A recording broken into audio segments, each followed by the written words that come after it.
बच्चों अब हम बात करते हैं, CF हमारा हो चुका है। अब ऐसे क्वेश्चन देखेंगे जिसमें हमें CF और PI दोनों निकालना पड़े। यानी बच्चों अब हम ऐसे इक्वेशन सॉल्व करना देखेंगे जिसमें ऐसे इक्वेशन होंगे कि यहाँ पे फंक्शन ऑफ dy होगा। अभी तक क्या होता था बेटा, ये 0 के बराबर रहता था। अब यहाँ पे फंक्शन ऑफ x भी होगा, ये 0 ना हो करके यहाँ पे फंक्शन ऑफ x होगा। तो जब यहाँ पे फंक्शन ऑफ x होगा तो बच्चों हमें CF भी निकालना पड़ेगा और PI भी निकालना पड़ेगा। ठीक है, इसके हमारे 4 केस हैं, एक एक करके हम देखते हैं बच्चों।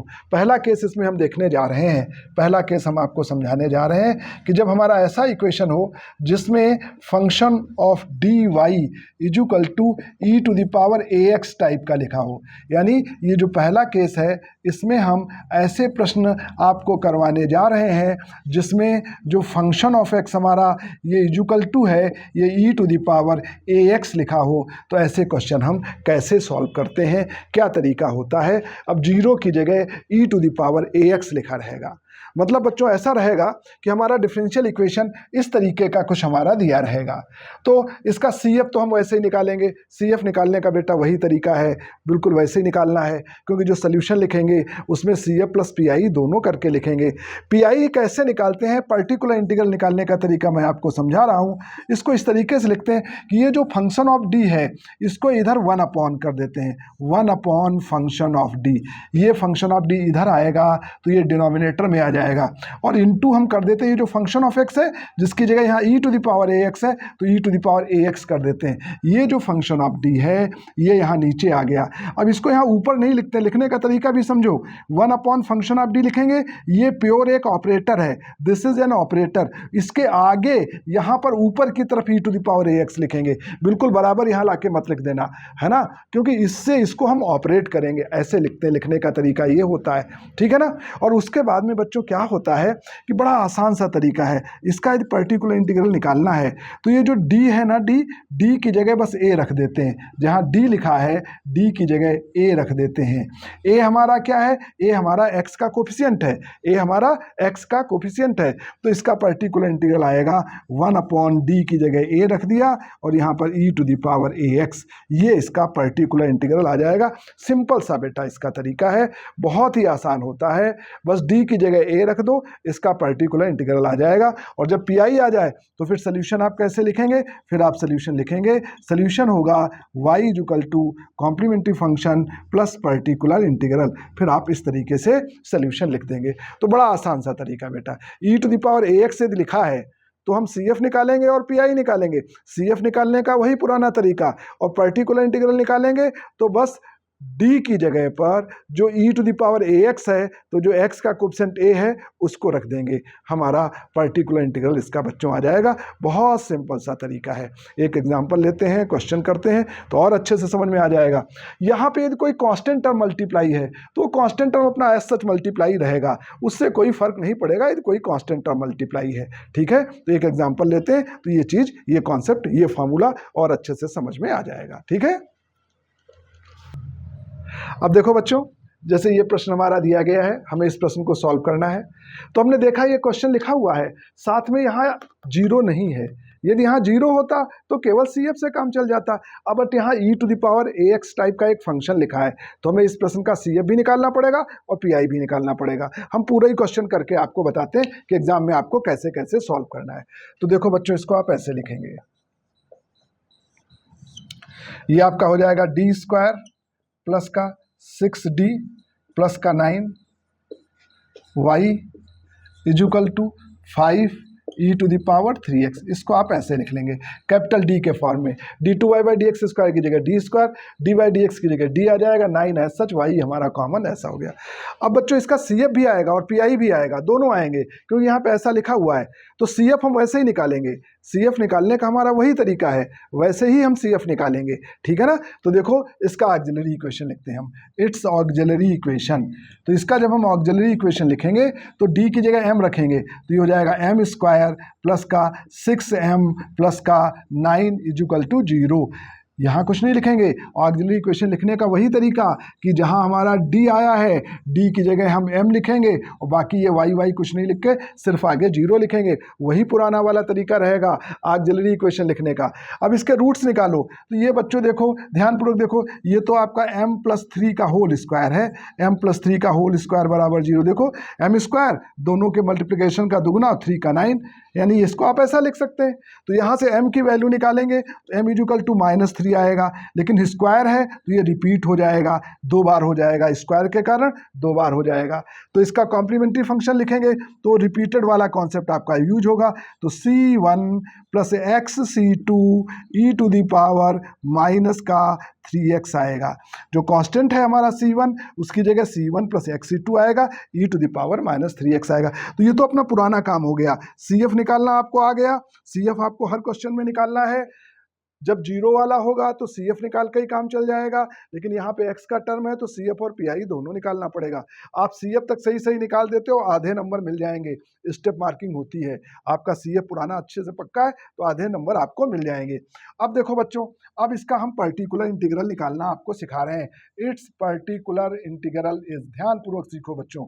ये जो टर्म है ये 1 में आएगा। ये कहाँ जाएगा? 1 में। तो आप पर्टिकुलर इंटीग्रल लिखेंगे तो लिखेंगे 1, ये पूरा टर्म लिखेंगे d² प्लस का 6d और प्लस का 9, ये ऐसा लिखेंगे। और यहाँ इक्वल करके जो भी लिखा है वो आपका यहाँ ऊपर की तरफ लिखेंगे 5e⁻³ ओके। ये जो 5e⁻³ है उसको यहाँ मत लिखना भाई, यहाँ ऊपर की तरफ करके ऐसे लिखना। ऐसे आपको लिखना है, इस स्टेप को लिखना सीखो। ये टर्म पूरा 1 में जाएगा जब आप पर्टिकुलर इंटीग्रल लिखेंगे, ये टर्म 1 में आएगा और इधर जो टर्म होगा वो अपन यहाँ पे लिखेंगे। अब ये चूंकि e⁻ax वाला केस है, इसमें हमने आपको क्या बताया है कि d की जगह a रखना है। a की जगह यहाँ पे कितना है? a की जगह यहाँ पे 3 है, तो जो d आया है d की जगह अपन को क्या रख देना है? 3 रख देना है, जो इसका कोफिशिएंट है। यानी यहाँ पे जो d आ रहा है, d की जगह 3 रखो तो 3² + 6, d की जगह 3 प्लस का 9 ओके। और ये हो जाएगा 5e⁻3x। इसको सिंप्लीफाई कर लो तो आ जाएगा 1, ये हो जाएगा 9 + 18 और प्लस 9 है ना, और 5e⁻3x। यानी ये जब ऐड करोगे तो ये 1/36 हो जाएगा, 5e⁻3x हो जाएगा ओके। अब आप इसको ऐसा भी लिख सकते हैं। अब आप इसको न्यूमरेटर में ऐसा लिख लो 5e⁻3x/36 है ना। अब इसको अपन यहाँ लिख लें, ऐसी कोई दिक्कत वाली बात नहीं। तो ये हमारा इसका पर्टिकुलर इंटीग्रल आ गया। This is the particular integral. ये हमारा इसका PI आ गया। This is particular integral. तो जब बच्चों आप सोल्यूशन लिखोगे, इस पूरे इक्वेशन का सोल्यूशन लिखोगे तो सोल्यूशन आप इस तरीके से लिखेंगे कि सोल्यूशन होगा y = complementary function plus particular integral. यानी ये जो क्वेश्चन है इसका सोल्यूशन होगा y = CF लिखेंगे c1 + xc2 e⁻³ ये लिखेंगे बेटा, और प्लस पर्टिकुलर इंटीग्रल की जगह 5e⁻3x/36। ये हमारा इसका कंप्लीट सोल्यूशन हो गया। तो ऐसे क्वेश्चन हम इस तरीके से सॉल्व करते हैं। ठीक है बच्चों, तो ये सिंपल सा केस। यदि e⁻ax है तो कुछ नहीं करना, PI निकालने के लिए इसको 1 में लिखना है, ये जो d वाला है, और ये टर्म हमारा यहाँ ऊपर रहेगा। ये कांस्टेंट एज सच मल्टीप्लाई रहता है, इससे कोई फर्क नहीं पड़ता है। और अब फिर d की जगह हम 3 रख देते हैं, तो d की जगह हमने 3 रखा, सिंप्लीफाई किया, ये बच्चों हमारा इसका आंसर आ गया। ठीक है ना, ये हमारा PI आ गया, ये CF आ गया, तो पूरा आंसर हो गया y = CF + PI। अब बच्चों देखो, हम आपको ये बता रहे हैं कि ऐसा प्रश्न यदि है 1/function of dy = e⁻ax, तो मैंने आपको अभी बताया था कि इसका पर्टिकुलर इंटीग्रल आप लिखेंगे तो यहाँ लिखेंगे 1/function of d, ऐसा लिखेंगे। यहाँ पर e⁻ax लिखेंगे और फिर इस d की जगह a रखेंगे। ये हमने आपको बताया था, d की जगह a रख देंगे और आंसर निकालेंगे, ये हमने बताया था।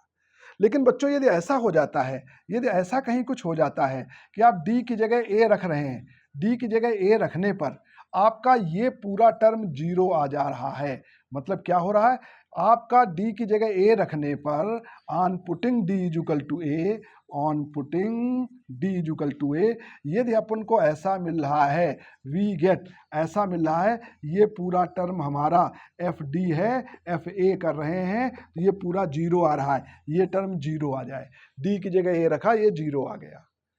तो यदि ऐसा होता है तो फिर इसको करने का तरीका ये होता है कि हम ऊपर x से मल्टीप्लाई करते हैं, ऊपर x से मल्टीप्लाई करते हैं और नीचे इसको d के रेस्पेक्ट में डिफरेंशिएट करते हैं, नीचे इसको d के रेस्पेक्ट में डिफरेंशिएट करते हैं, f डैश ऊपर x से मल्टीप्लाई करेंगे और नीचे इसको d के रेस्पेक्ट में डिफरेंशिएट करेंगे, ऊपर x से मल्टीप्लाई करेंगे, नीचे इसको d के रेस्पेक्ट में डिफरेंशिएट, कोई न्यूमरेटर डिनोमिनेटर नहीं लगाना है, सिंपल इसका डिफरेंशिएशन लिख लेना है। और अब डिफरेंशिएशन करने के बाद d की जगह a रखेंगे, ये हमारा इसका आंसर आ जाएगा। डिफरेंशिएशन करने के बाद d की जगह a रखेंगे, ये हमारा आंसर आ जाएगा। इस तरीके से बच्चों करते हैं।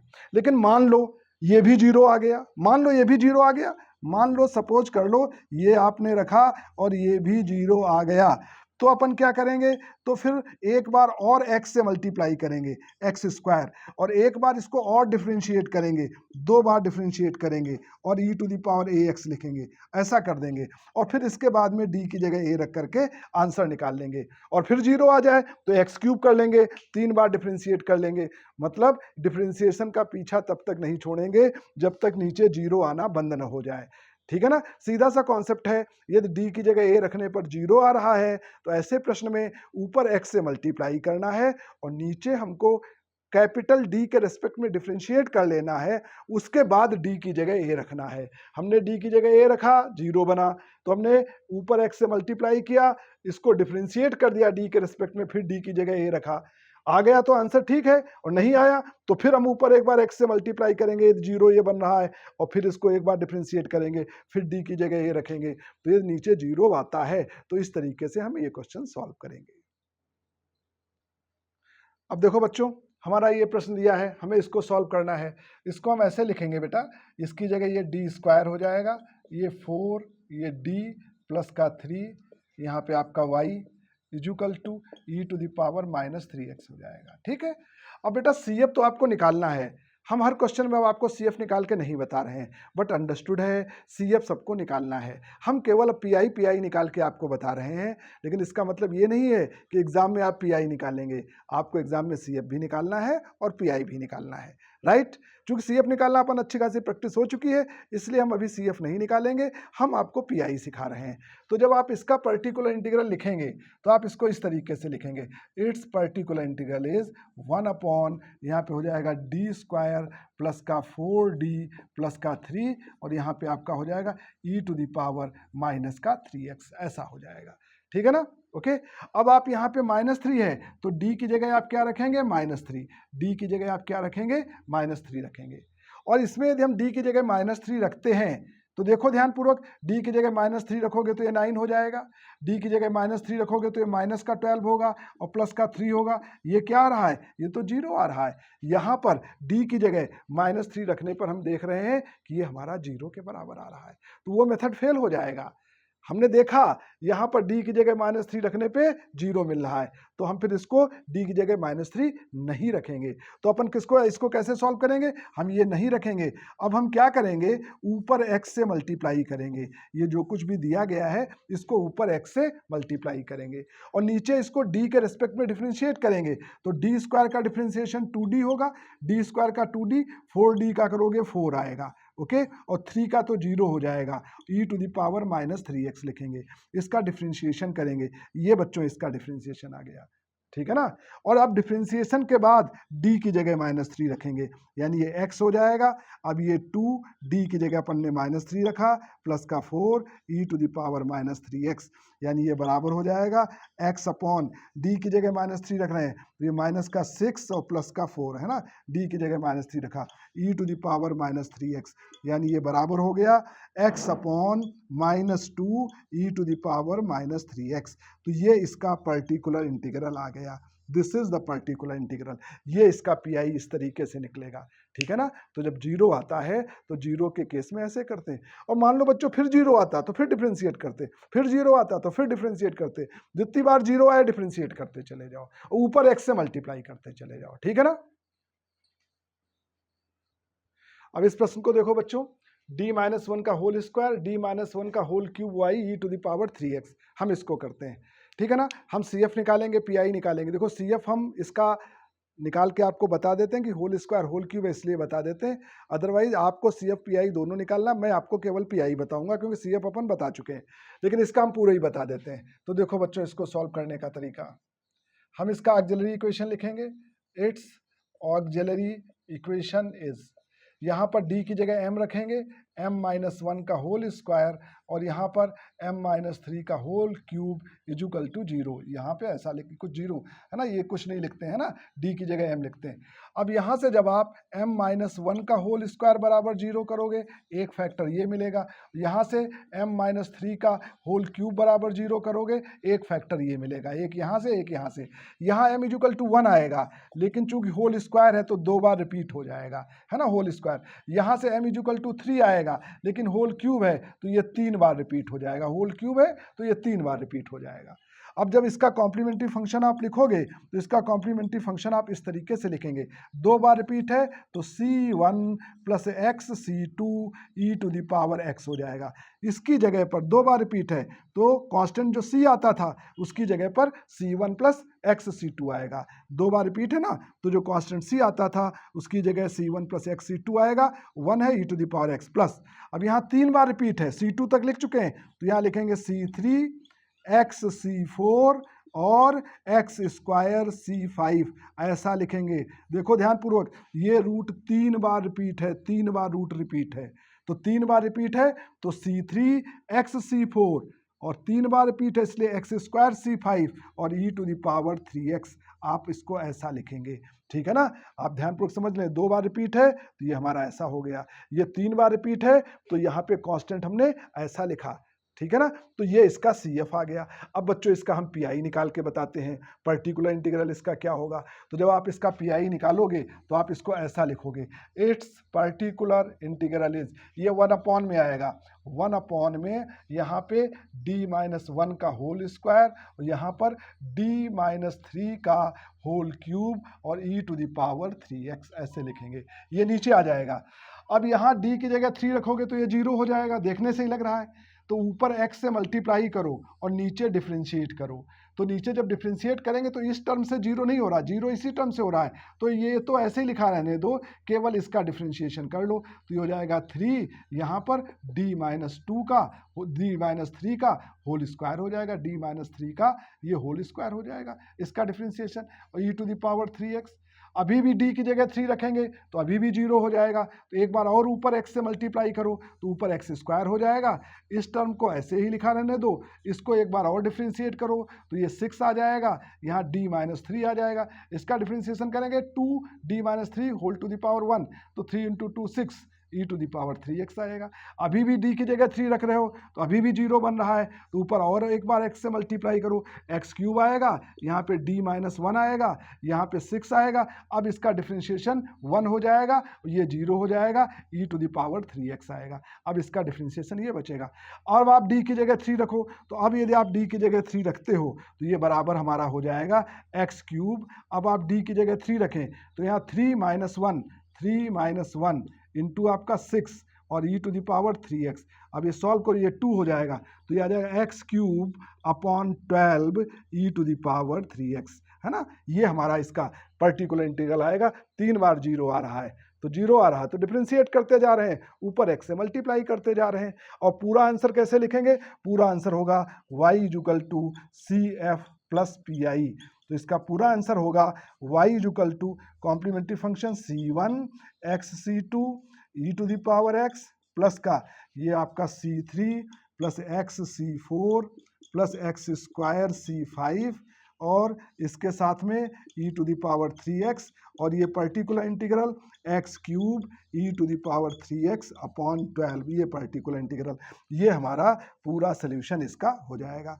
तो बच्चों अब हम अच्छे से समझ गए कि जब e⁻ax वाला होता है तो d की जगह a रखते हैं, आ जाता है तो ठीक है, यदि नीचे 0 आता है तो ऊपर x से मल्टीप्लाई करते हैं और नीचे d के रिस्पेक्ट में डिफ्रेंशिएट करते चले जाते हैं जब तक 0 आना बंद न हो जाए। ऊपर x से मल्टीप्लाई करना और नीचे डिफ्रेंशिएट करना, ये करते हैं बच्चों। अब बच्चों हम केस 2 देखने जा रहे हैं। पहला केस हमारी समझ में आ गया जब फंक्शन ऑफ e⁻ax है। अब हम इसका केस 2 आपको समझाने जा रहे हैं बेटा।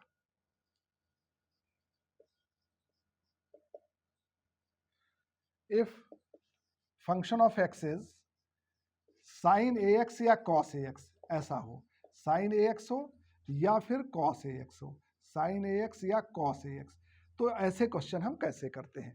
मतलब ऐसा प्रश्न हो जिसमें ऐसा लिखा है कि function of D Y is equal to करके, पहले e⁻ax था, अब इजुकल टू करके sin ax लिखा हो या फिर cos ax लिखा हो, तो ऐसे क्वेश्चन हम कैसे सॉल्व करते हैं? sin ax लिखा हो या cos ax लिखा हो, तो ऐसे क्वेश्चन करने का तरीका ये होगा बच्चों, हम इसका पर्टिकुलर इंटीग्रल ऐसे लिखेंगे, it's particular integral is 1 upon function of D, 1 upon function of D, और यहाँ पर ये हमारा ऊपर की तरफ sin ax है तो sin ax लिखेंगे, cos ax है तो cos ax लिखेंगे। इसके बाद में बच्चों यहाँ पर हम ये कहते हैं कि डी स्क्वायर की जगह पर माइनस का ए स्क्वायर लिखते हैं, ये ध्यान है। वहाँ पर हम डी की जगह ए लिखते थे, लेकिन यहाँ पे क्या करेंगे, ये हमारा ए है, साइन के साथ एंगल में जो कांस्टेंट है वो ए है, और डी की जगह नहीं लिखेंगे बेटा, डी की जगह नहीं लिखेंगे, हम डी स्क्वायर की जगह लिखेंगे। ऐसा मत समझना कि डी की जगह under root of minus A square लिख देंगे, बिल्कुल नहीं लिखेंगे, हम डी स्क्वायर की जगह पर ही माइनस ए स्क्वायर लिखेंगे। डी क्यूब है तो डी स्क्वायर इंटू डी करेंगे, ओके, और डी स्क्वायर की जगह माइनस ए स्क्वायर लिखेंगे। अब प्रश्न ये उठता डी है तो क्या करेंगे, भैया डी है तो डी स्क्वायर बनाएंगे, लेकिन लिखेंगे हम डी स्क्वायर की ही जगह पर। क्वेश्चन करेंगे, बात क्लियर हो जाएगी। यदि अकेला डी है तो हम डी स्क्वायर बनाएंगे और डी की ही जगह पे हमें लिखना है, डी स्क्वायर की जगह पे, सॉरी डी की जगह नहीं, डी स्क्वायर की जगह पे minus A square, D square की जगह पर। और एक बात का यहाँ ध्यान रखो कि यदि कहीं पर 1 अपॉन डी आता है तो 1 अपॉन डी का मतलब होता है, देखो ये 1 अपॉन डी मतलब डिफरेंशिएशन का रेसिप्रोकल, तो 1 अपॉन डी यदि कहीं आता है तो इसका मतलब होता है इंटीग्रेशन, 1 अपॉन डी का मतलब होता है इंटीग्रेशन, और सिंपल कहीं डी है तो सिंपल डी का मतलब होता है डिफरेंशिएशन, सिंपल डी का मतलब होता है डिफरेंशिएशन, ओके, और 1 अपॉन डी का मतलब होता है इंटीग्रेशन, है ना। डी तो ऑपरेटर है, डी ऑपरेटर मतलब डिफरेंशियल ऑपरेटर, 1 अपॉन डी मतलब अपोजिट ऑफ द डिफरेंशिएशन, मतलब रेसिप्रोकल ऑफ द डिफरेंशिएशन, मतलब इंटीग्रेशन हो जाएगा, और डी स्क्वायर की जगह माइनस ए स्क्वायर रखना है साइन ax वाले क्वेश्चन और cos ax में। tan cot sec cos sec का अलग बताएंगे हम, समझ गए कि नहीं, साइन और कॉस की केवल चर्चा कर रहे हैं। साइन ax और cos ax वाले क्वेश्चन में डी स्क्वायर की जगह पर माइनस का ए स्क्वायर हमें रखना है, ठीक है। कैसे रखते हैं, हम एक एग्जांपल कर रहे हैं, उससे आपको बताते हैं। जहां डी होगा उसकी जगह हम डी स्क्वायर बनाएंगे। कैसे बनाएंगे, न्यूमरेटर में हम कॉन्जुगेट से मल्टीप्लाई करके डी स्क्वायर बनाएंगे, वो जब क्वेश्चन हम करेंगे तो अभी आपको हम समझा देंगे। और यहाँ पर भी एक बात बच्चों और बता दूं, मान लो डी स्क्वायर की जगह ए स्क्वायर रखने पर नीचे 0 आ रहा है, वो केस वैसे ही रहेगा। यदि आप डी स्क्वायर की जगह पर रख रहे हो माइनस का ए स्क्वायर, और मान लो ये जो फंक्शन ऑफ आपका डी स्क्वायर है, ये जब डी स्क्वायर की जगह आप माइनस का ए स्क्वायर रख रहे हैं, ये 0 आ रहा है। यदि 0 आ रहा है तो 0 वाले केस में वही पुराना तरीका लगेगा जो हमने e⁻ax में देखा था। यदि 0 आ रहा है तो फिर हम क्या लिखेंगे, तो हम लिखेंगे पर्टिकुलर इंटीग्रल, यहाँ x से मल्टीप्लाई करेंगे और इसको डिफरेंशिएट करेंगे। क्या करेंगे, x से मल्टीप्लाई करेंगे और नीचे कैपिटल D के रेस्पेक्ट में डिफरेंशिएट करेंगे, और उसके बाद में फिर डी स्क्वायर की जगह माइनस ए स्क्वायर रखेंगे। 0 वाले केस में रूल वही लगता है जो वहां बताया था, है ना। बट साइन और कॉस के केस में डी स्क्वायर की जगह माइनस ए स्क्वायर रखा जाता है और e⁻ax में डी की जगह ए रखा जाता है। अब एक क्वेश्चन करेंगे तो बात क्लियर हो जाएगी बच्चों। अब बच्चों ये वाला प्रश्न देखो, D two Y by D X square minus 3dy by D X plus 2y is equal to cos 2x। अब यहाँ पे बेटा कॉस 2x है, तो हम समझ गए कि इस क्वेश्चन में हमारा ये साइन ax और कॉस ax वाला फार्मूला लगना है। तो CF भी निकालेंगे, PI भी निकालेंगे, हम पूरा ही निकाल के बता देते हैं कि कैसे निकालेंगे। आप देखो इस प्रश्न को आप ऐसे लिखेंगे, ये हो जाएगा डी स्क्वायर माइनस का 3d और प्लस का 2 into Y is equal to cos 2x। अब CF तो निकाल लोगे, ऑक्सिलरी इक्वेशन कर चुके हैं, फालतू में टाइम वेस्ट करने का क्या मतलब। हम आपको PI निकाल के बताते हैं, लेकिन एग्जाम में आपको दोनों ही लिखना, CF और PI। एग्जाम में केवल PI लिख के मत आना।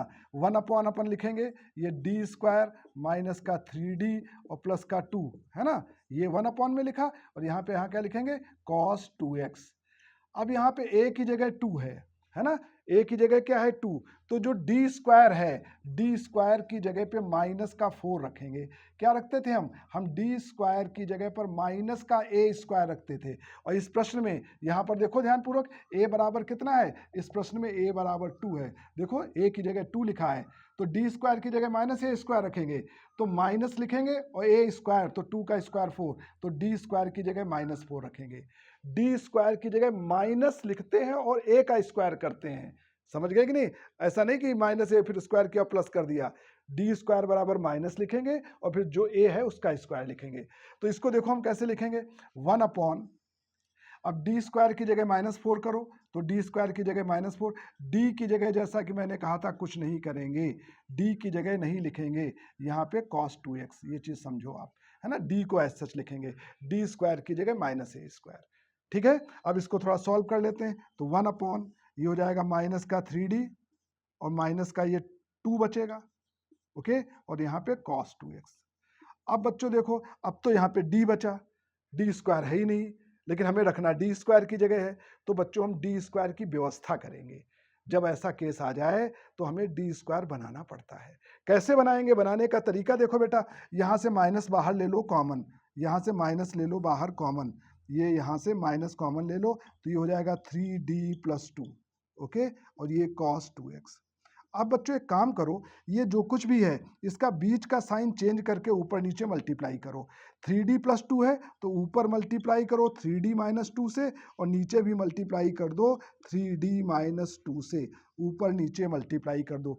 इसका बीच का साइन चेंज करके नीचे और ऊपर मल्टीप्लाई कर दो। डी स्क्वायर बनाने की व्यवस्था बनाने जा रहा हूं मैं, तो यहाँ जो कुछ भी लिखा है ये साइन चेंज करो, ऊपर मल्टीप्लाई करो, नीचे मल्टीप्लाई करो। तो अब देखो ये किसके बराबर होगा, अब ये बराबर हो जाएगा, ऊपर आ जाएगा 3d - 2 और नीचे ध्यानपूर्वक देखो क्या आएगा 3d + 2, 3d - 2, तो माइनस साइन आएगा, a + b, a - b, तो a स्क्वायर - b स्क्वायर, दोनों को मल्टीप्लाई करेंगे तो यहाँ आएगा 9d स्क्वायर, 9d स्क्वायर और माइनस का 4, ये यहाँ पे आएगा बच्चों। देखो ध्यानपूर्वक, a + b, a - b वाला फार्मूला, तो a स्क्वायर - b स्क्वायर, तो a square 9d square - b square, यहाँ पे cos 2x एज सच लिखेंगे, यहाँ पे cos 2x एज सच लिखेंगे।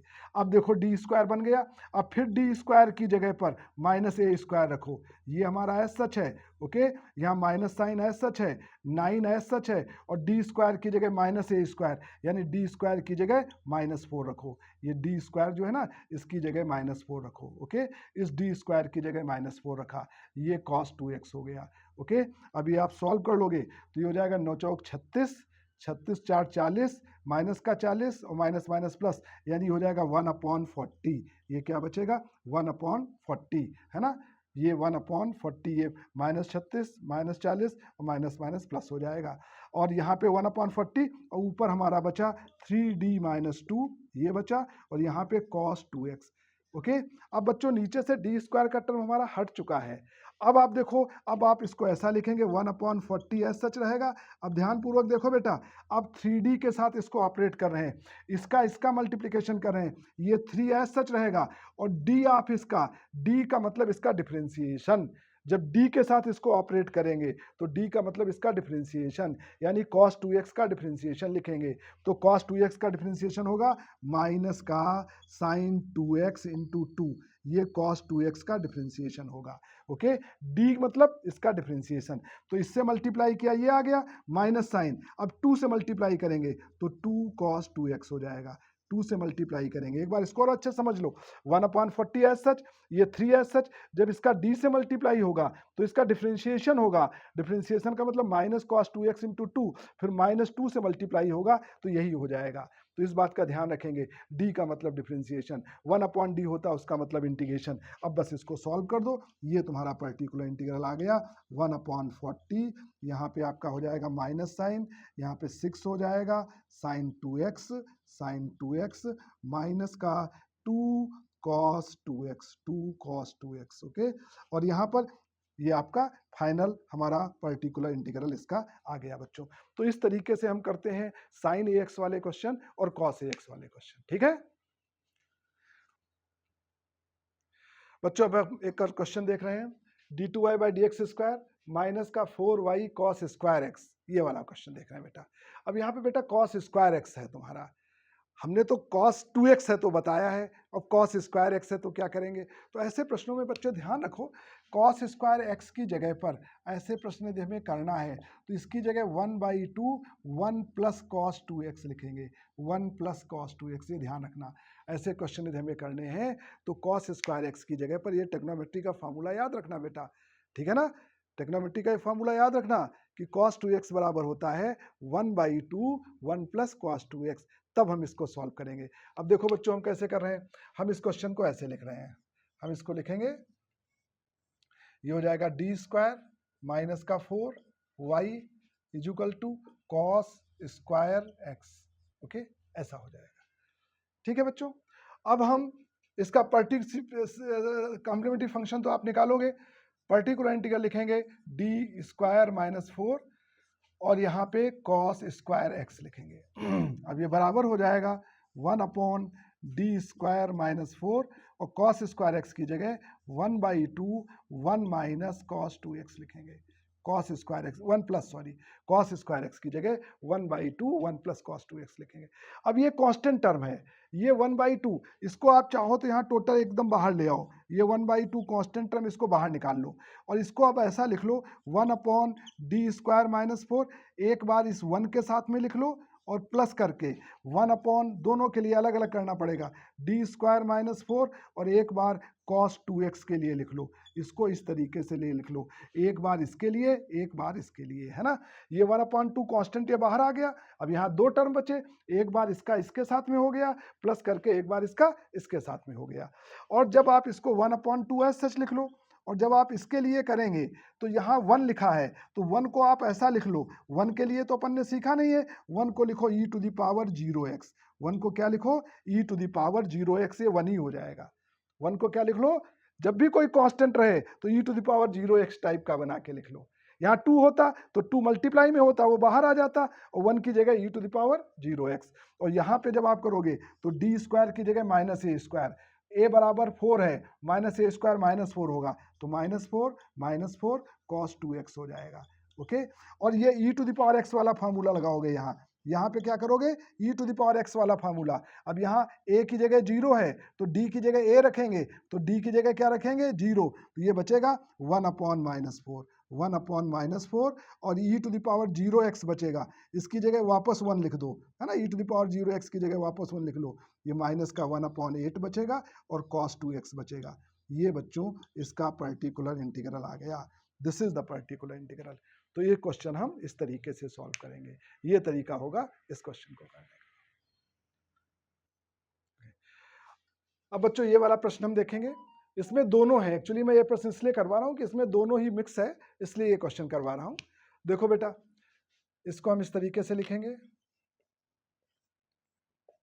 ये हमारा हो जाएगा d² प्लस का 4y equal to e⁻x plus sine x।